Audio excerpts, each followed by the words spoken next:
सबसे पहले पाकिस्तान। मैं हूं डॉक्टर नबीहा अली खान। प्रोग्राम आप देख रहे हैं पूरा सच। नाजरीन, पूरा सच बोलूं तो सच ये है कि महंगाई का दौर है। पूरा सच बोलूं तो मेरी आवाम के गरीब लोग इस वक्त महंगाई का शिकार हैं। पूरा सच बोलूं तो सच यहाँ पर आकर रुक जाता है कि महंगाई से घिरी हुई ये आवाम जो है वो खुदकुशी करने पर मजबूर हो चुकी है। पूरा सच अगर आप सुनना चाहते हैं तो बड़ा कड़वा है, लेकिन पूरा सच ये है कि महंगाई का तूफ़ान पाकिस्तान में इस वक्त बरपा है और इस तूफ़ान को थामने के लिए कोई ऐसे हाथ नहीं है, इसको रोकने के लिए या इस पर काबू पाने के लिए कोई स्ट्रैटेजी या पॉलिसी नहीं है। इस वक्त हमारी हुकूमत को सिर्फ अदले बदले की पड़ी है, लेकिन महंगाई किस तरह कम होगी इस पर कोई पॉलिसी अब तक मुरतब नहीं की गई है। सूरत हाल ये है कि मेरे मुल्क का हर वो शख्स जो मिडिल क्लास तबके से ताल्लुक़ रखता है पिस चुका है। सच ये है कि सफ़ेद पोश बंदा लोगों के आगे हाथ फैलाने पर मजबूर हो गया है।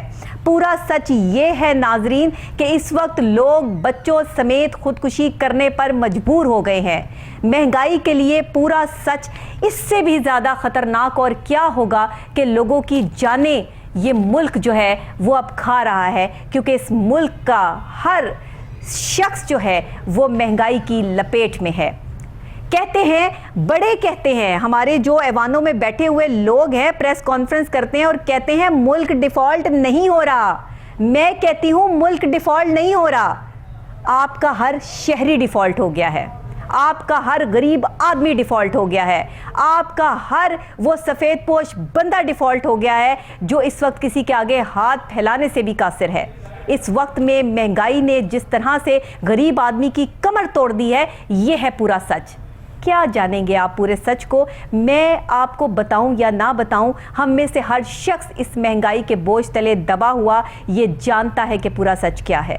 अभी आपको दिखाते हैं पूरा सच का एक ऐसा पहलू जो रिपोर्ट तैयार की है हमारे रिपोर्टर अजमल जट ने। उसके बाद इस पर तफसीलन गुफ्तगू करते हैं। बढ़ती महंगाई ने समाज के हर तबका को परेशान करके रख दिया है। जिंदगी की हर जरूरत से जुड़ी चीजों पर महंगाई का स्याह साया पड़ चुका है, जिससे बाजारों की रौनक भी मंद पड़ती जा रही है, जिसने ताजरों को परेशान कर रखा है। पाकिस्तान में हुकूमत की माशी और इक्तिसादी पॉलिसियों की वजह से जहां सरमायाकार तबका में बेचैनी पाई जाती है, वहीं ताजर बरादरी भी सरापा एहतजाज नजर आती है। फल और सब्जियों से लेकर तमाम जरूरी चीजों की कीमतें दुगनी हो चुकी हैं। ताजरों का कहना है कि अगर कारोबार ना होने से दुकानों के किराए भी ना अदा किए जा सके तो यूटिलिटी बिल्स कहां से अदा करेंगे। हुकूमत को चाहिए कि पॉलिसियों पर नजरसानी करें ताकि ताजर अपना कारोबार जारी रख सकें। इस टाइम जो कारोबारी हालात हैं बहुत ज़्यादा ख़राब है, उसकी वजह जो है अदम इस्तेकाम है।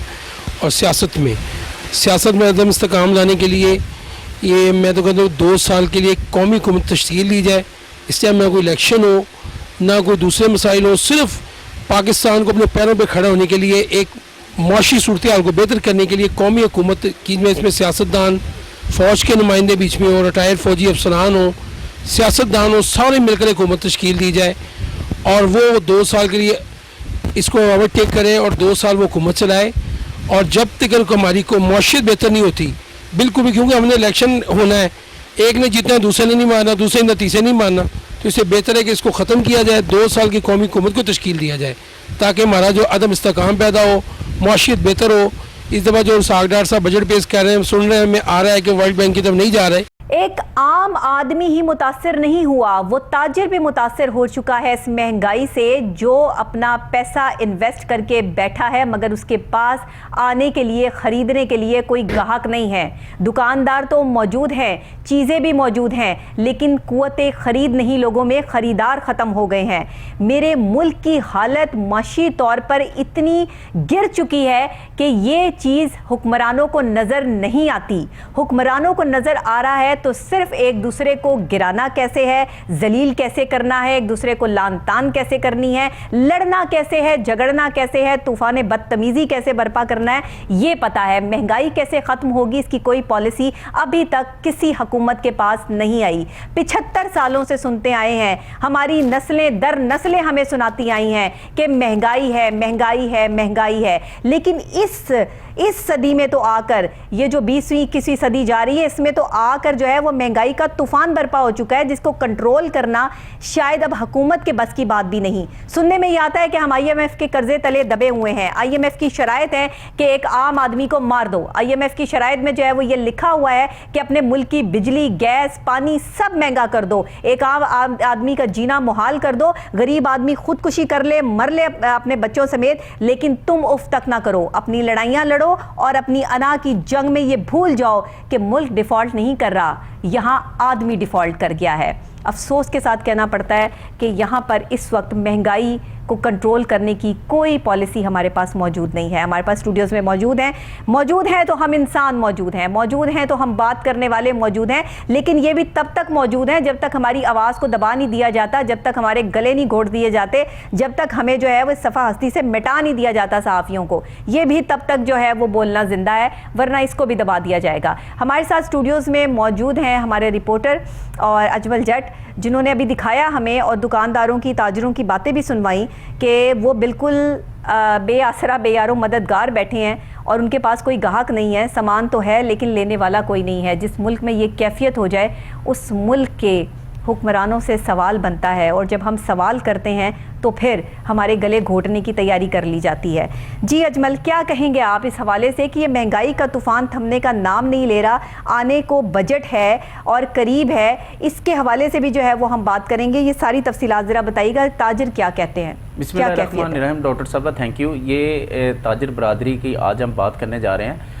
ताजिर बरादरी जो है हमारी मईशत की एक रीढ़ की हड्डी की मानिंद है, बिल्कुल। और अगर हम ताजिर बरादरी को ही क्लैप्स कर देंगे तो हम आगे मुल्क कैसे चलाएंगे। आज मैंने विज़िट किया है अनारकली बाज़ार का और लोगों के कमेंट्स भी लिए हैं, जिसमें उन्होंने वाज़ह तौर पे बताया कि हुकूमती जो ये पॉलिसीज़ हैं एक, और दूसरा हमारे मुल्क में पॉलिटिकल जो है स्टेबिलिटी ना होने की वजह से हमारी इकोनॉमी इतनी डाउन जा रही है कि हमारे पास बैंक ऑफ कस्टमर नहीं है और हम अपनी दुकानें छोड़ने पर मजबूर हो गए हैं। उन्होंने हुकूमत वक्त आज से भी मुतालबा किया है, आज इवन के सागडार साहब से भी मुलाकात हुई है, इनकी जो इनके नुमाइंदगान हैं, ताजिर बरादरी के सदरान हैं, इन्होंने मुलाकात भी की है, उसमें इन्होंने काफ़ी कोऑर्डिनेशन भी की एक दूसरे से, पर ताजिर बरादरी अभी तक सेटिस्फाइड नहीं है। जो उन्होंने टर्म्स एंड कंडीशन तय की हैं ना, उसके मुताबिक वो जो है वो एग्रीड भी नहीं करते हैं कि जो इस टाइम करंट पोजीशन है इकोनॉमिकली हम जो है वो काफ़ी डे बाय डे डाउन जा रहे हैं, डॉलर हमारा अप होता जा रहा है। दूसरी जानब अगर हम बात करें कारोबारी हालात, और कारोबारी हालात उन्हें बैंक ऑफ कस्टमर नज़र ही नहीं आ रहा। अभी आपने स्क्रीन में भी देखा कि दुकानदार फ्री बैठे हुए हैं। ये अनारकली बाजार जो कि एक कदीमी बाजार जाना बिज़ीएस्ट बाजार हुआ करता था, इवन के आप इसमें एंट्री ले लें और 1 घंटा आपको लगता है सिर्फ वो बाजार क्रॉस करने में, अगर आप पैदल चल रहे हैं तो अब तो आप बाइक पे भी सीधा गुजर जाएं तो आपको कोई ऑब्जेक्शन है ही नहीं, कोई मसला है नहीं है। उसकी वजह ये है कि बैंक ऑफ कस्टमर नहीं है। उसकी वजह एक ये भी है, सर कहाँ से आए बैंक ऑफ कस्टमर? बैंक में अकाउंट में पैसे ही नहीं है, किधर से आएंगे? तो खाली होते जा रहे ताजिर बरादरी के। ये आपने सुना नहीं, उन्होंने बताया कि अभी जो है वो हम दुकानदार जो है वो उनको अपने जो हमारे सेल्समैन हैं उन्हें हम सैलरीज दें, हम दुकानों के किराए दें, हम घर के अखराजात पूरे करें, हम स्कूल की फ़ीसें बच्चों की पूरे करें, कि हम करें क्या? हुकूमत ये हुकूमत अपनी लड़ाई में ताजिर बरादरी को भी पीसती जा रही है।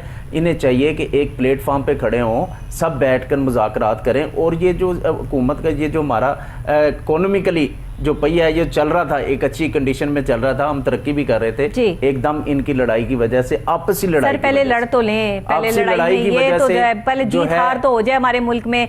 जो जीत जाएगा वो फिर मुल्क की तरक्की का सोचेगा, जो जीत जाएगा वो फिर जो है वो यहाँ पे इकोनॉमिकल पोजीशन को स्ट्रॉन्ग करने का सोचेगा। लेकिन सवाल ये पैदा होता है कि जीतेंगे कब? अब ये जो है ना कब, इसका नहीं पता। ये जब तक लड़ाई चलती रहेगी, सियासी तौर पर ये तमाम चीज़ें चलती रहेंगी, तब तक आपकी माशी सूरत हाल इस मुल्क में सीधी होने वाली नहीं है, मामला जो है वो स्टेबल होने वाले नहीं हैं, क्योंकि एक आम आदमी की फ़िक्र किसी को नहीं है। एक आम आदमी रोज़ाना की बेस पर अपने बच्चों समेत खुदकुशी हो रही है यहाँ पर, लेकिन पूछने वाला कोई नहीं है। हर कोई सियासी मामलात को लेकर बैठा है। जिस तरफ आप टेलीविज़न लगा लें वहाँ पर आपको सियासी चीज़ें जो है वो नज़र आएंगी, किसी ने कभी जो है वो माशी सूरत हाल पर बात की, किसी ने अवाम की बात की, किसी ने अवाम को जो है वो रिलीफ देने की बात की, कोई इस पर बात नहीं करता है। इक्का दुक्का प्रोग्राम्स जो है वो होते हैं और बात खत्म हो जाती है। भी आपको कैसे? सिर्फ क्या सिर्फ महंगाई जो है वो हमारे बोलने से ही जो है वो महंगाई है, और क्या महंगाई मुल्क में नहीं है? बिल्कुल ऐसे सोचने वाली बात है कि क्या महंगाई मुल्क में नहीं है? क्या महंगाई जो है वो और एंकर्स के लिए नहीं है? क्या महंगाई जो है वो इस मुल्क में रहने वाले हर बासी के लिए नहीं है? क्या जो है वो एक गरीब आदमी नहीं मर रहा? क्या ये सच नहीं है? तो आप पूरा सच क्यों नहीं बोलते? मैम, गरीब आदमी की आप बात करें, गरीब आदमी के पास तो एक टाइम की रोटी का जो जरिया था वो भी नहीं है अब, क्योंकि उसकी वजह ये है कि जो दुकानदार नजर आते हैं, जो सेल्समैन है, जिनके पास वो काम करते हैं, अगर वो कुछ अर्न ही नहीं करेंगे, वो हम कहाँ से उन्हें सैलरीज देंगे? सही, वो सैलरीज नहीं आएंगी तो वो बेचारों के घर में तो फाका चल गया। पर उसमें यह है कि जो दुकानदार हजरात है वो ज़्यादा पिस रहे हैं, सिर्फ एक पॉलिटिकल स्टेबिलिटी ना होने की वजह से हमारा मुल्क कोलैप्स कर रहा है। होगी? वो आप देखें ना, अब तो जो है वो हर पार्टी जो लगी हुई है, जैसे पीटीआई ने अभी वो काफ़ी लोग जो हैं वो छोड़ गए, हर पार्टी की कोशिश हमारे साथ अटैच हो जाएं, वो कह रहे हैं हमारे साथ अटैच हो जाएं, वो कह रहे हैं हमारे साथ अटैच हो जाएं, पर उसमें इकोनॉमी के लिए जो है हमारी कंडीशन, उसके लिए क्या कर रहे हैं? कोई कुछ नहीं कर रहा है। इस टाइम ना सिर्फ अपनी बागडोर इन्होंने लगाई हुई है। एक ही शेर जो है वो इन पर सूट करता है, और वो ये है कि बनाकर फकीरों का हम भेस गालिब, बनाकर फकीरों का हम भेस गालिब, तमाशाए अहले करम देखते हैं। हर तरफ जो तमाशा लगा हुआ है ना इस मुल्क में, बस वो सिर्फ आप जो है वो ये भेस धार लें फकीर का और देखते रहें कि क्या हो रहा है। बस देखे जाएं कि यहाँ पर इधर क्या होता है, उधर क्या होता है, सिचुएशंस क्या जा रही हैं, क्या नहीं जा रही, लेकिन गरीब आदमी का क्या है? इसका जवाब कौन देगा? सिर्फ इस टाइम जो है वो गरीब आदमी पिस रहा है। भाई आप हर चीज, अच्छा आप कपड़ा महंगा कर दें, आप कुछ और महंगा कर दें, आपने खाने पीने की अशिया महंगी कर दी। सर एक गरीब आदमी जो है वो 700 रुपए का कुकिंग ऑयल किधर से लेगा? अगर वो 700 रुपए का कुकिंग ऑयल लेगा तो वो 400 रुपए की सब्जी भी लेगा, और वो फिर उस मसाला जात भी लेगा, तो उसके घर की एक टाइम की जो हंडिया है 5 लोगों की, वो कितने में बनेगी? 2 से 2.5 हज़ार में बनेगी, और फिर पूरी नहीं आएगी, और एक टाइम की है वो। जी वो एक टाइम की है, दूसरे टाइम उसके पास खाने के लिए नहीं है। खाना क्या? 5-5, 10-10 लोग एक घर में मौजूद हैं, और 1 किलो से तो गुजारा नहीं ना होता। आपकी 1 किलो की अशियाई यहाँ पर 300-400 रुपए की जो है वो फरोख्त हो रही है, तो किस तरह लोग जो है वो सरवाइव करें?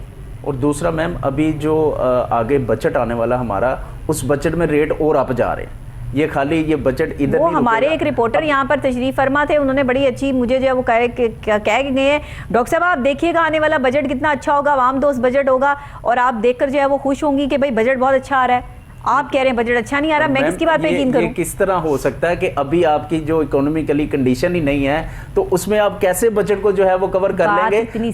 पेट्रोल जो है वो अपनी बुलंद तरीन सतह पे है, आपका डॉलर जो है वो बुलंद तरीन सतह पे है, और हमारी ताजर बरादरी तो सारी डिपेंड ही डॉलर पे करती है। सर बात पता क्या है, जिस दिन ये अना के बुत टूटेंगे ना, जिस वक्त आंखें खुलेंगी उस वक्त सब लुट चुका होगा। मसला ये है, सिचुएशन जो जा रही है ना इस वक्त में, वो अना की है, वो जंग ही अना की हो चुकी है कि तो इसलिए मुझे ये कहा है। वो छोटे बच्चों को आपने कभी लड़ते हुए देखा है? वो इसने मुझे थप्पड़ मारा है, मैंने भी इसको मारना है, इसने मुझे जो है वो गलत कहा है, मैंने भी इसको कहना है। मुझे तो सिर्फ सियासी सूरत हाल में यही चीज़ें नज़र आ रही हैं। इसके अलावा कभी किसी ने आकर ये कहा है कि यार छोड़ो, सब एक टेबल टॉक जो है वो करते हैं, सब बैठते हैं, चलो सारे जो है वो अपने मसाइल को ख़त्म करते हैं, चलो मैं माफ़ी मांग लेता हूँ। किसी लीडर में ये ज़र्फ है कि कोई आकर ये कहे, पाकिस्तान में कोई प्रेस कॉन्फ्रेंस कहे और ये कहे कि यार अच्छा चलो सारी बातें छोड़ो, मैं तुमसे माफ़ी मांग लेता हूँ, अगर गलती हुई है तुम भी अपने किए की माफ़ी मांग लो, हम पाकिस्तान के लिए एक टेबल टॉक पर आ जाते हैं और पाकिस्तान की मईशत को बेहतर करने की सोचते हैं। कभी किसी ने सोचा? नहीं, ऐसा सीन ही नहीं है ना मैम। ऐसा सीन हो जाए तो सर कोई झुकने के लिए तैयार नहीं कर जाए ना, झुकने के लिए कोई तैयार नहीं है मैम।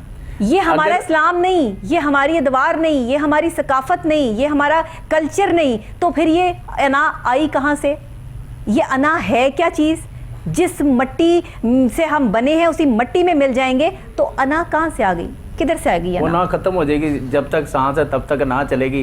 पर उसमें जो गरीब आदमी है, ताजर बरादरी है, जो एक कॉमन पर्सन है, वो पिसता जा रहा। मैं ये बात आपको क्लियर कट बता दूं, मैं कभी इतने जज्बाती अंदाज में शो नहीं करती, मैं बड़े सॉफ्ट वे में जो शो करती हूँ, लेकिन जब महंगाई की बात आती है ना, तो मेरे अंदर से भी जो है वो एक आह निकलती है और मुझे भी तकलीफ होती है, क्योंकि इस महंगाई की जद में मैं भी हूँ, इस महंगाई की जद में आप भी हैं, इस महंगाई की जद में हमारी सारी आवाम है, इस महंगाई की जद में हर मिडिल क्लास तबका है। तो मुझे बताएं फिर हम कैसे ना बोलें? पर मैम ये जब तक हमारे मुल्क में जमहूरी निज़ाम ही ठीक नहीं होगा, कोई कैबिनेट आके बैठेगी नहीं, उन्हें पता नहीं होगा। सर हमने भी पैसे लूटे होते तो हमें पता होता ना कि किस तरह जायदादें बनती हैं और कैसे जो है वो सिलसिले बनाए जाते हैं। एक गरीब आदमी को जो है वो टैक्स ले लेकर लोगों से जो है वो यहाँ पर सिचुएशन खराब कर दी गई ना। टैक्स वो बटोरते हैं हर तरह से, वो कमी नहीं हुई है उसमें, टैक्स की परसेंटेज बढ़ी और है, बढ़ेगी और बढ़ रही है, और बढ़ेगी। गरीब आदमी और पिसेगा। जिस मुल्क में निचला तबका पिसता चला जाए उस मुल्क के लिए आप क्या सोच रखेंगे कि आगे जाके क्या होगा। हर बंदा यहाँ फेडअप हो चुका है, जो है स्ट्रेस में आ चुका है, डिप्रेशन लेवल बढ़ चुका है। लोगों के घरों में लड़ाइयाँ ये हैं कि गर्मी में एसी मत चलाओ, बिल ज़्यादा आएगा। ये महंगाई है। आप जब एक एक यूनिट इतना महंगा कर देंगे और उस एक एक यूनिट पे लोगों का सांस रुकना शुरू हो जाएगा तो वो गर्मी सर्दी कैसे ये सब चीज़ें जो है वो बर्दाश्त करेंगे। मैम 30 से 40% शॉप्स जो हैं ये आपके इन दिनों में जो है वो दुकानदार छोड़ गए हैं। ताजर बरादरी ने दुकानें छोड़ने पे सर उनके पास देने के लिए किराया ही नहीं, उनके पास है ही नहीं है, किराया ही नहीं उनके पास। किराए दें, वो घर के बिल्स दें, शॉप के बिल्स दें, वो एशिया खुर्दनोश पूरी करें, बच्चों की फीसें पूरी करें, या जो उन्होंने वर्कर्स रखे हैं उनको पूरा करें। और कस्टमर बाज़ार में 1% भी नज़र नहीं आता। अभी आपने देखा कि बाज़ार वो जो सिचुएशन है, दुकानदारों की मोबाइल से वो लगे हुए हैं, फ्री बैठे हुए हैं, कोई काम नहीं है, बिल्कुल खाली बाजार पड़ा हुआ है। अब देखिए लाइट तो जल रही है ना, लाइट तो चल रहा है, एसी तो चल रहा है, वो आ रहे हैं, बिल तो आएगा, चल रहा है जी बिल्कुल। कई किराया तो आएगा, आंखें बंद करके किराया तो देना है, भी दिए हैं। ये भी आपको बता दूं क्या करें लोग कि इसलिए कि चले कुछ नहीं, पंखा ही चलता रहे, एटलीस्ट हम अपनी दुकानदारी कवर कर सकें, पर वो भी ऐसा सीन नहीं है। ताजर बरादरी काफ़ी परेशान है। और जब मैंने विज़िट किया अनारकली बाज़ार का तो उन्होंने बताया कि भाईजान आपका बहुत शुक्रिया कि आप हमारी आवाज़ बनने आए हैं, हम बहुत परेशान हैं। हौसला हो जाता है ना, कैमरा देख के, माइक देख के हौसला हो जाता है इंसान को। आप हमारी आवाज़ जो है वो आला हुकाम तक पहुँचाएँ ताकि कोई ऐसी पॉलिसीज़ बनाएं ताकि हमें रिलीफ मिल सके। हमारी जो एशिया हैं जो हम खरीदते हैं, जो इंपोर्ट कर रहे हैं, वो हमें सस्ती मिले, हम लोगों को जो भी एशिया है ताकि हमारा बैंक ऑफ कस्टमर जो है वो वापस आए। और इस टाइम हमारे पास ना तो बैंक ऑफ कस्टमर है और ना हमारे पास खरीदने की कोई कुव्वत है। और जिन लोगों से, और इसमें एक और जो ताजर बरादरी, एक और मैं आपको कॉन्सेप्ट क्लियर कर दूं, इसमें जो क्रेडिटर हैं, जो क्रेडिट पे माल लेते हैं, वो आपस में अब लड़ झगड़ रहे हैं क्योंकि उनके पास रिकवरी नहीं हो रही है, घरों में लड़ाइयां हो रही हैं, तो ये एक लहदा माजरा चल रहा है। पर ये सब इस वजह से ये है कि मुल्क में there is no stability, political stability जब तक नहीं आएगी, जमहूरी निज़ाम बेहतर नहीं होगा, हमारी इकोनॉमिकली कंडीशन बेहतर नहीं हो सकती। और ताजर बरादरी ने भी यही कहा है कि एटलीस्ट इनके प्लेटफॉर्म पे बैठें, इनके साथ मुज़ाकरात करें, इनसे बात करें, ताजर बरादरी से मशावरत करें, करके जो है मुल्क को दोबारा तरक्की की राहों पे लेके चलें। अगर ऐसा ना हुआ तो पाकिस्तान तो डिफ़ॉल्ट कर ही रहा है, उसके साथ साथ ये हमारी जो आम आवाम है, पहले तो वो को सर्वाइव कर रहे थे पर अब वो मेरा ख्याल है खुदकुशी। अच्छा, ऐसा लगना शुरू हो गया जैसे अब हुकूमत भी चाहती है कि अवाम को सज़ा दी जाए, इनको सज़ा दी जाए और ये सज़ा को जो है वो भुगतते रहें। पता नहीं क्यों, ऐसा क्यों लगता है कि ये सूरत हाल जो इस वक्त हो चुकी है ना, इसमें अगर किसी चीज़ों को कंट्रोल करने की कोशिश नहीं की जा रही तो उसमें शायद सोच ये रखी जा रही है कि ठीक है अब जो होगा देखा जाएगा, अब जिस तरफ ये मुल्क जाता है चलने दिया जाए। मुझे ये समझ नहीं आती कि एक इंसान का जो हक है, जो उसकी बुनियादी सहूलतें हैं, उसी से महरूम रखा गया है। 75 सालों से पाकिस्तान बना हुआ है, बुढ़ा होने को आ गया है, लेकिन अभी तक यहाँ पर हमें फैसिलिटेट ही नहीं किया गया, हमें कोई चीज़ें प्रोवाइड ही नहीं की गई। यहाँ पर आप जो है वो बुनियादी सहूलतों में आप सेहत की सहूलतें देख लें, कितनी सेहत की सहूलतें गरीब आदमी के पास है। मेडिसिन नहीं मिल रही है हमें, वो मेडिसिन लेने के लिए जो है वो लोग अपनी चीज़ें बेचने पे मजबूर हो गए हैं। मेडिसिन लेने के लिए लोग जो है वो एक दूसरे से उधार मांगना शुरू हो गए हैं।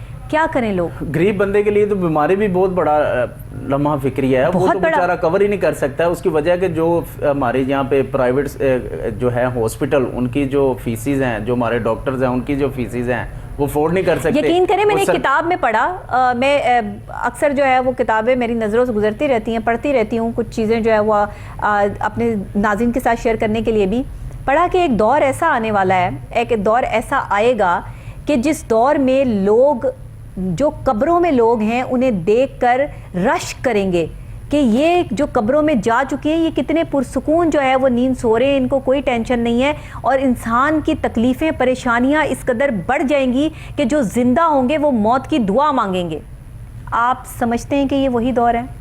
उससे भी मुझे लगता है कि आगे चल रहा है ये काम। बदतर दौर, उससे भी ये आगे चल रहा है बदतरीन काम। दौर जिससे हम गुजर रहे हैं, क्या ये वो दौर नहीं है कि जिंदा लाशें फिर रही जिंदा हैं? लाशें घूम रही हैं ये। और फिर भी आप कहते हैं कि मुल्क डिफॉल्ट नहीं हो रहा, आदमी डिफॉल्ट हो गया, मुल्क डिफॉल्ट नहीं हो रहा। ये क्या बात हुई? कौमों से बनते हैं मुल्क, अवाम से बनते हैं मुल्क। मुल्क चीज़ों से नहीं बनते, मुल्क दीवारों से नहीं बनते, मुल्क ईंटों से नहीं बने कभी, मुल्क अवाम से बनते हैं। तो जिस मुल्क की अवाम ही स्टेबल नहीं होगी, महंगाई की वजह से पिस गई होगी, वो क्या करेगा? वो क्या करेगा? कुछ भी नहीं कर यहाँ सकते। तो अपने दुश्मनों से लड़ने की सकत भी नहीं इनमें। रिलीफ नहीं है किसी, अगर आप किसी साइड भी चले जाए, महंगाई का जो तूफान है वो सर गर्म है। एशिया खुर्दोनेश के ले लें, अपना कॉमन चीज़ों को ले लें, पेट्रोल को ले लें, इसके अलावा आप डॉलर की साइड पे चले जाएं, बच्चों के अपना स्कूल की तरफ चले जाएं।